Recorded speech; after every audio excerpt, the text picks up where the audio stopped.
to Fantasy Football, Footballers Anonymous Weekly Video. I'm Trey Seitz. And I'm Ron Mattern. This is Week 11, baby.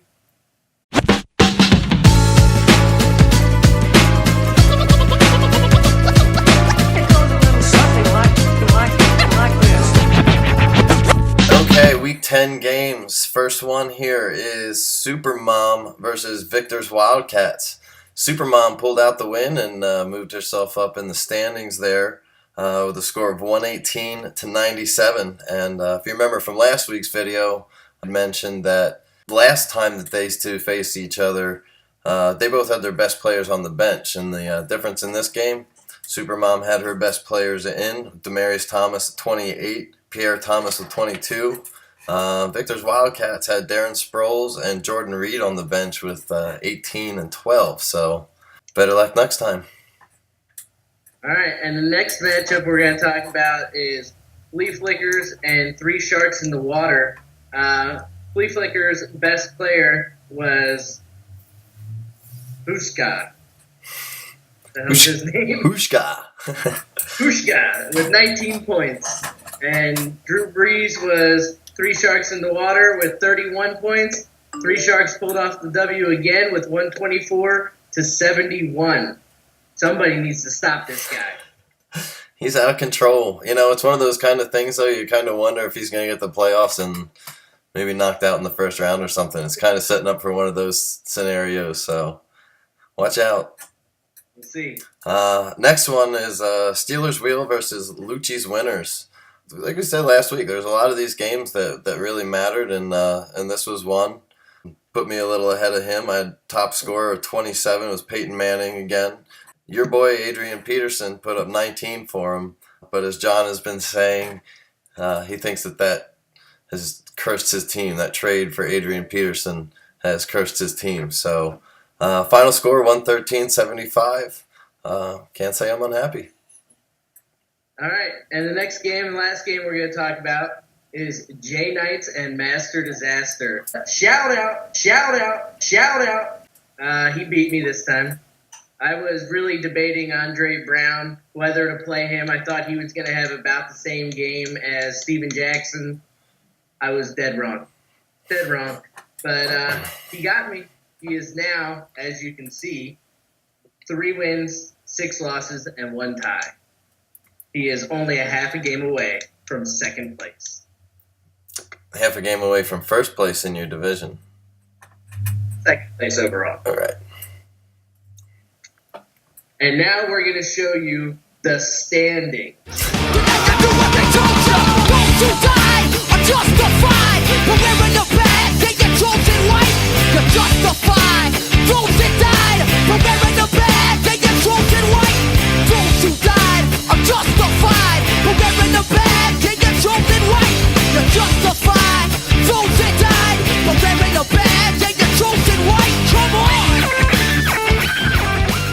And the standings as of right now for the playoffs, as of Week 10, is Three Sharks in the Water with 10-0, Supermom with 4-6, Steelers Wheel 5-5, Flea Flickers 5-5, Lucci's Winners 4-5-1, Victor's Wildcats 4-6, myself Master Disaster 4-6, and Jay Knights, shout out, 3-6-1. Again, half game away from second place overall. Yeah, it's crazy. After starting 0-6-1, he's half a game out of first place in his division. And if you had looked at the standings last week and then looked at them this week, they're completely flipped around. Other than Three Sharks, obviously. But it's pretty crazy, man. The same thing could happen next week if the games go the opposite way. So.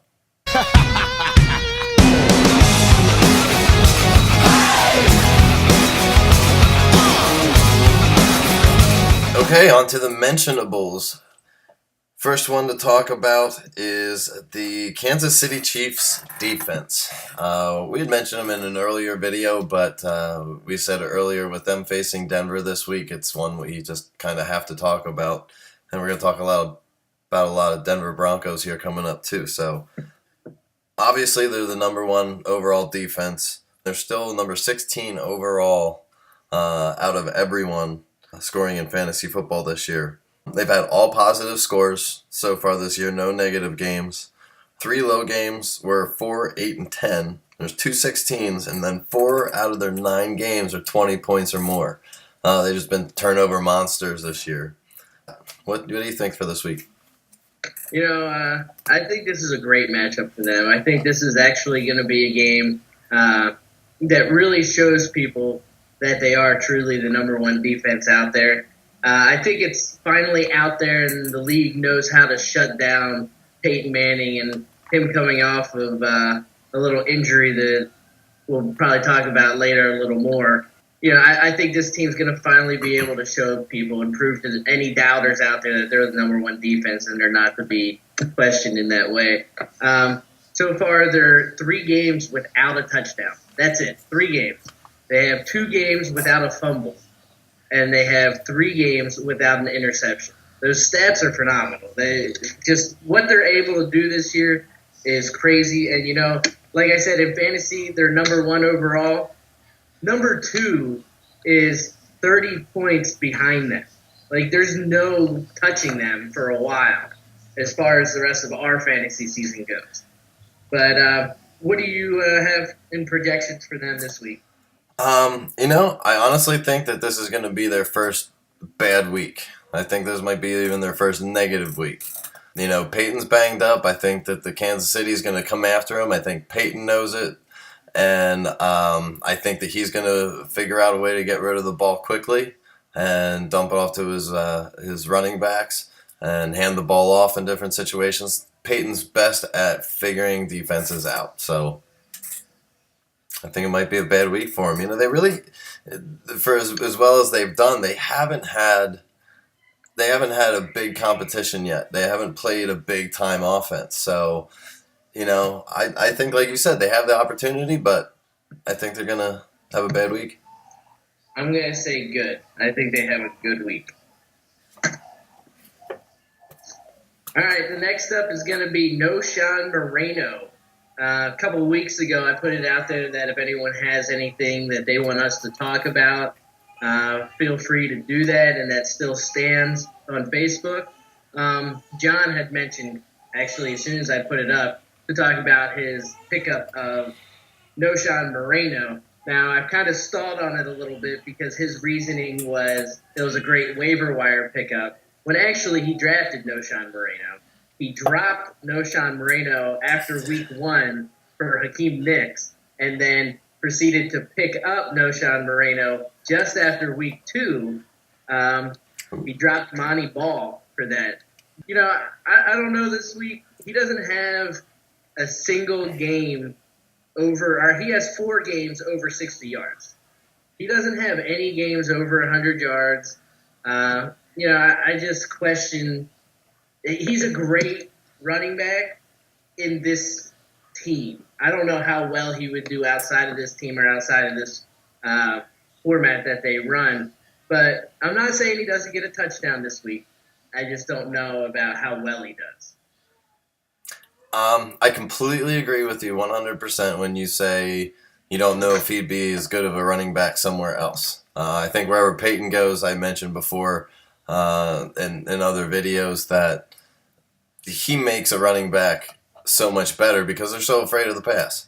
With that being said, he's the 6th overall running back in fantasy this year. And they're facing Kansas City as we were just talking about.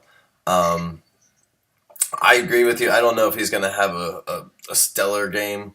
I don't think he's going to have a 20-point game, but I think he'll get you at least double digits, maybe 15.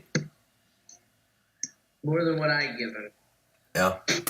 Well, what's your projection then for this week? I'm saying bad. Oh, you found the paddle. I'm going to say good. Not huge, but good. All right. Next one is Danny Amendola on J Knights.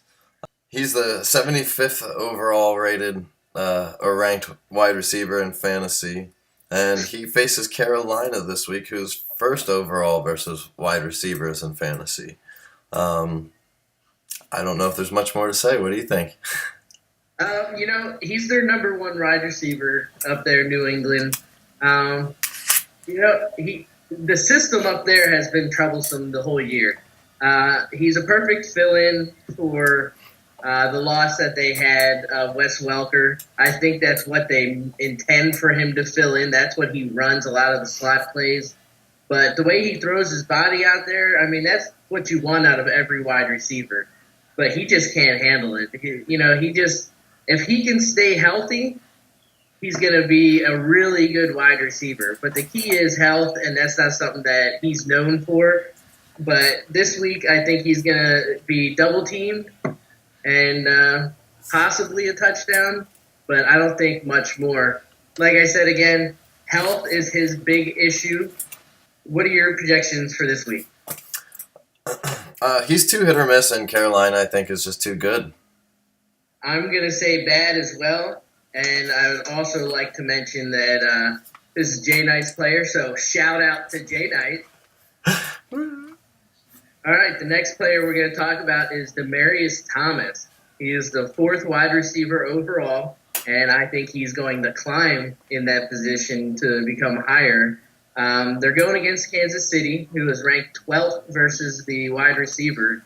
I just think I think they're finally starting to realize what they have in him. Not that they haven't already, but after the bye week and what we saw last week, and just looking at what happened during that game, I think he's going to become, a number 2 or number 3 wide receiver by the end of this season. I think he has what it takes, and he has what I like to call the boom. Yeah, I really like him as a player.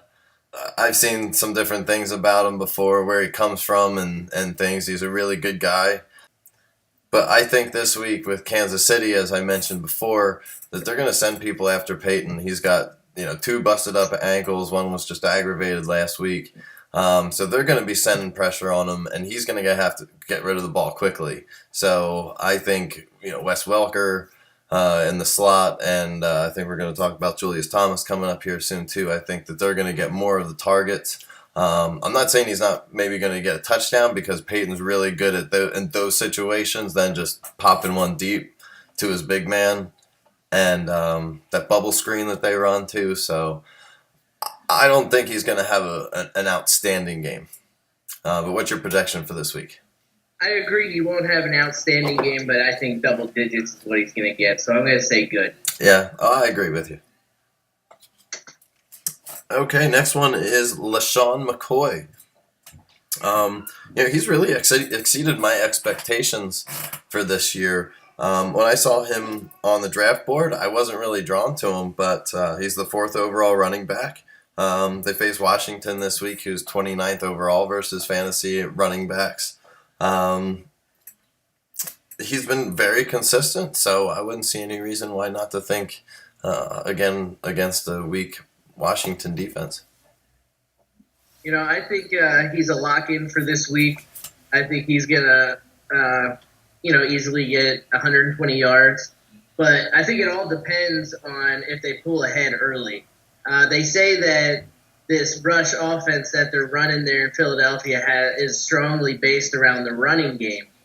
But I don't think we really see that unless they have those games where they're really far ahead, as much as they make it seem. I think they are really a pass-heavy team with this format that they're running there.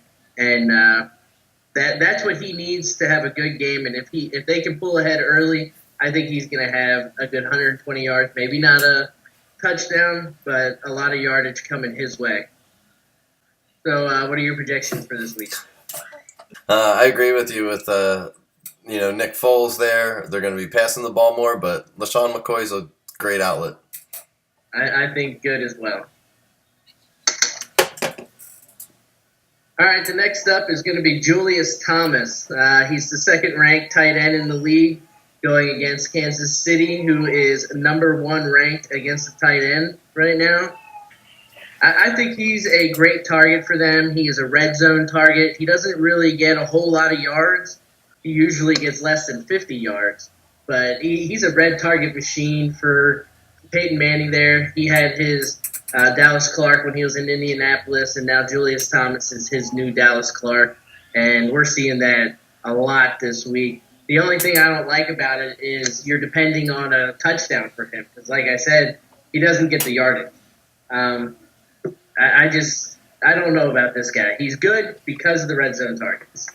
Yeah, well, Peyton's a smart guy, and if you have a former basketball player who's great at rebounding on your team and he's huge, just throw the ball up to him.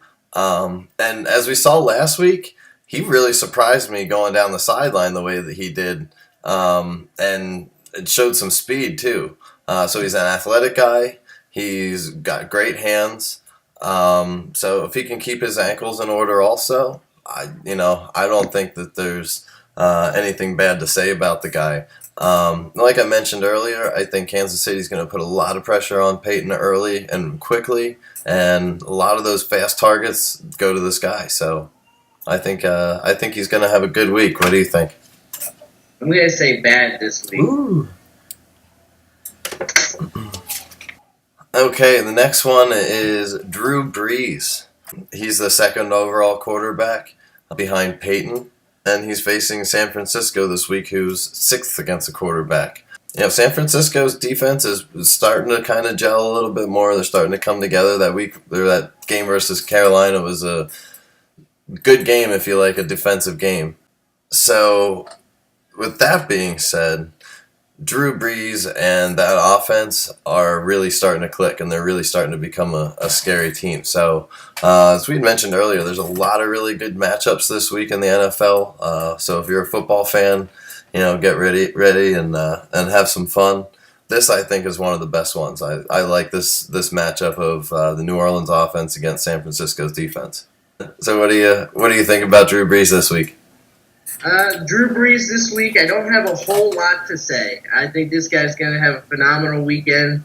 I disagree. I think the best game this weekend is going to be the Denver Broncos against the Chiefs, but then again, that is my division. So. I said one of the best. But I think that game's going to be the best. Anyway, so San Francisco's defense, you look at who they've played so far this season. I don't really think they've had to go against a top-of-the-line quarterback so far this season other than Aaron Rodgers and Andrew Luck. And, Aaron Rodgers did good. He got some points out of him. Andrew Luck only got 14 points out of him. But I think Drew Brees is going to go in there with his offense and the coaching staff and what they're doing with the ball right now. I think he's going to throw for over 400 yards and get more than 4 touchdowns this week. Wow. Predictions. That's a bold prediction too. So I guess your paddle is good. It is good. I still think he's gonna have a good game. He's a great guy, a great quarterback. I hope he breaks his leg. All right, and the last one we're going to talk about is Andre Brown. He is 67th in the league right now, but I don't think that even should be put out there. He's running against Green Bay, who is 15th overall versus the running back. He just came back from an injury. They had to bring him back this week, or else he was going to not be able to play last week, or else he wasn't going to be able to play the rest of the season. But they brought him back, and I was really skeptical on whether to play him or Steven Jackson. I thought they were both going to get about the same numbers. I thought there was a better chance for Steven Jackson to get a touchdown. I was dead wrong, and I knew it as soon as Peyton Hillis coughed up the fumble in the first quarter, and the rest of the game, Andre Brown was getting yardage everywhere, and I was so mad. I think he's going to turn this offense around. I think now that they've got a consistent, good running back there, I think he's going to really help Eli Manning and the Giants go on to this winning streak that they tend to go on toward the end of the season. What do you think? This is a tough one because, like you said, he comes in last week out of nowhere, hasn't been playing at all this year because of that broken leg, and throws up 17 points against your Oakland Raiders. So part of it, I think you're trying to find something good to come out of that game, so you can look forward to that you can look forward to. The interesting thing when I was looking at Green Bay here, they only have 3 games this year so far where they've had 100 yards of rushing or more against them. So they've been pretty stout. That 15th overall versus fantasy running backs. Maybe their goal line defense isn't so good, but I don't think he's going to have a breakout game like he did last week. I think you should temper your expectations a bit. Remember, 10 points is what I look for. I know. I don't think he's going to get 10. I say bad. I say good. Newsflash, newsflash, newsflash.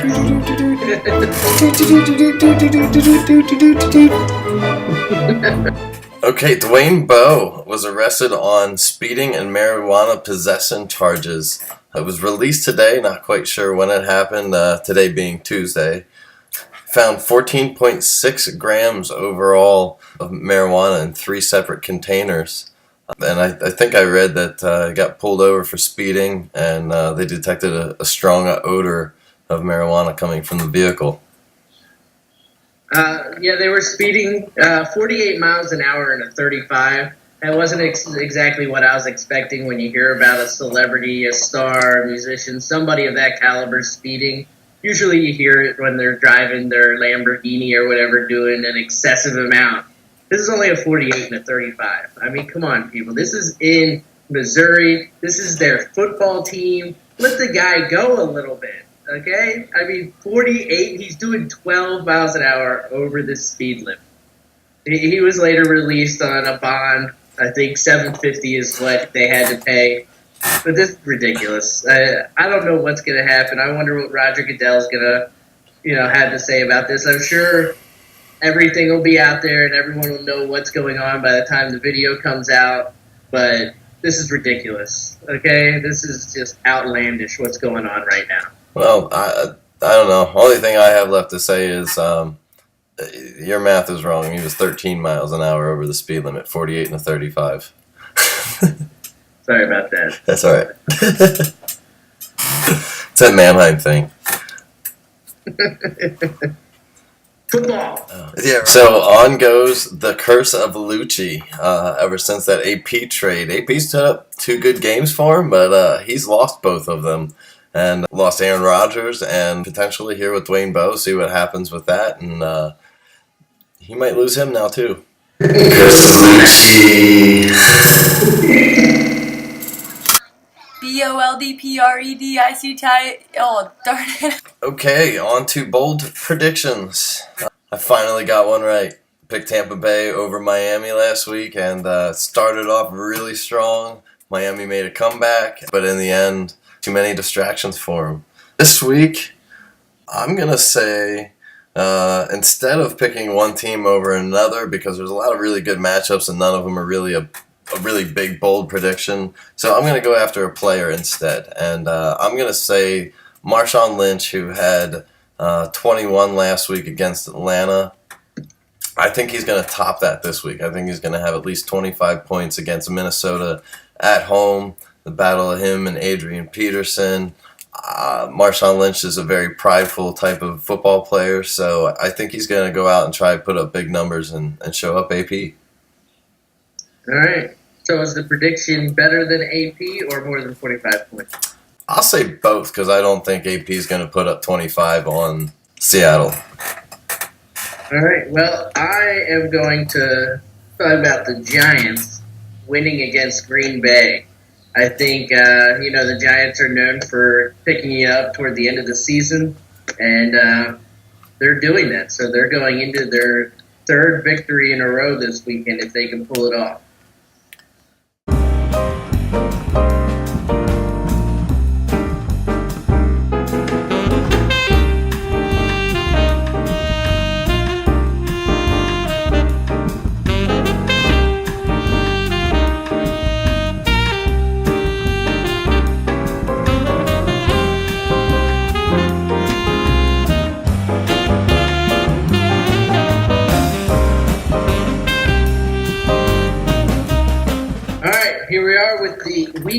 11 preview. This is a repeat of Week 4. First, we're going to talk about Flea Flickers against J Knights, whose top scorers were Arian Foster and Philip Rivers. Arian Foster out on IR, and Philip Rivers moved to J Knight's bench. He is starting Russell Wilson this week. The last score was 107-98. Obviously, J Knights was losing. But shout out, he is on a 3-game winning streak. So we'll see if that ends or continues to go on. All right, next one is Lucci's Winners versus Victor's Wildcats. It was a big game for both of them. It would be bad for both of them if they lose this one and lose some spots in the standings. Last time Lucci's Winners pulled it out pretty handedly, 116-91. Lucci's had a top score of Tony Gonzalez with 26. Victor's Wildcats at Kansas City defense showed up that week with 20. See what happens this week. I just want to throw that out there real quick. Since then, neither one of Tom Brady or Gonzalez have been very impressive the rest of the season. Right. So that's interesting to see if they both can pull off big wins if they start both those players. Next, we're going to talk about Steelers Wheel against Supermom. This was a close game last matchup in Week 4, 111-109. Top scorers being Peyton Manning and Demaryius Thomas. Demaryius Thomas having 20, Peyton Manning having 29, both of which help each other out. If Peyton Manning throws to Demaryius Thomas for a touchdown, they both get the points. So we'll see if both people play those players again, and we'll see which one outscores who. Hopefully we can get a win over here in the East Division. Yeah, I have to say before I go on to the next game that, other than Three Sharks in the Water, Supermom, I think, is the next team that I'm most afraid of. But with that being said, going on to Three Sharks game against you this week, Three Sharks and Master Disaster. Last time, obviously, Three Sharks won the game 141-123. That was a pretty good showing for your team. Top scorer that week, Mr. Adrian Peterson with 26. So he's no longer on your team. Three Sharks had a top scorer of Drew Brees with 32. All right, as Kristen would want me to tell you to don't be telling people that. Yeah. Want people thinking that way. I know. She likes to fly under the radar. And you put Mom in your name and somehow you just think you can sneak in there, right? That's right. Yeah. Am I behind the curtains? Okay, guys, I want to introduce you to my wife. This is Krista, and you may see her in an upcoming segment or two. Trey knows her from high school. Hi. All right, that's the wrap-up for Week 11, and I'm Trey Seitz. I'm Rob Mattern. Everyone, good luck this weekend, and have fun. Shout out, J Knights. Have a good week, guys. See you next week. See ya. You're my baby, and I love you. Start over. I had a different plan in my head there. I wrote that down with exclamation points and everything.